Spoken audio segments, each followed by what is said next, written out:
ရှင်းနိုင်ခွဲလောက်မှဒီမမရောမှကြည့်လားဘယ်ဒီကြမဲလေးကတော့နားမလဲဘူးပေါ့ဟုတ်ဘယ်လိုမလဲလေးဟို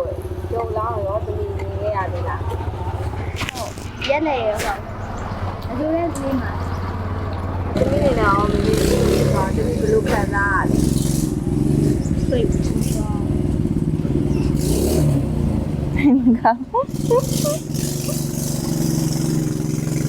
စိတ်မကောင်းဟုတ်တယ်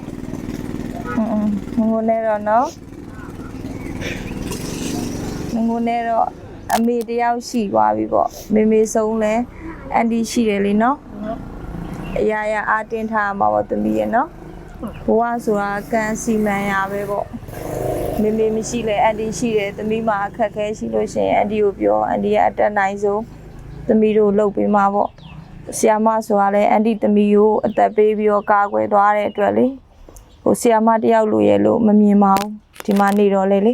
ညီမတယောက်လိုမျိုးပဲမြင်တာပေါ့ညီမလိုမျိုးတန်ရောစင်ရှိပြီးသား